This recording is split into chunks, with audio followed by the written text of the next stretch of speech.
പ്രവാചക പത്നി ആയിഷ ബീവിയും ഹഫ്സ ബീവിയും പ്രവാചകൻ്റെ കൂടെ ഒരു യാത്ര പോകുന്നുണ്ട്. ഇവർ തീരുമാനിക്കുകയാണ്, നമുക്ക് പ്രവാചകനെ നമുക്കൊന്ന് രസമായിട്ട് പറ്റിക്കണം. ഹഫ്സ ബീവി ആയിഷ ബീവിയോട് പറയുന്നുണ്ട്, നീ എൻ്റെ ഒട്ടകപ്പുറത്ത് കയറണം. ഹഫ്സയുടെ ഒട്ടകപ്പുറത്ത് ആയിഷയും ആയിഷയുടെ ഒട്ടകപ്പുറത്ത് ഹഫ്സയും കയറണം എന്നാണ് തീരുമാനം. യാത്ര തുടർന്നു.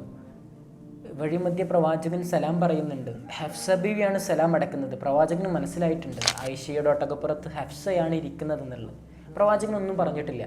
അങ്ങനെ രാത്രിയായി, തമ്പടിച്ചു.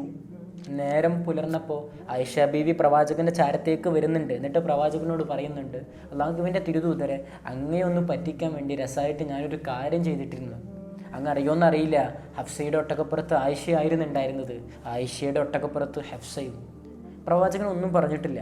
മിണ്ടാതിരിക്കുന്നത് കണ്ട ആയിഷ ബീവിക്ക് സങ്കടമായി. സങ്കടം താങ്ങാൻ കഴിയാതെ ആയിഷ ബീവി ആ മരുഭൂമിയിലൂടെ തൻ്റെ പാദങ്ങളെ ചവിട്ടി സഞ്ചരിക്കാൻ തുടങ്ങി. അങ്ങനെ മുൾച്ചെടികളുള്ളൊരു സ്ഥലത്ത് തൻ്റെ കാലുകൾ ഇറക്കി വെച്ചിട്ട് പ്രാർത്ഥന നടത്തുന്നുണ്ട്.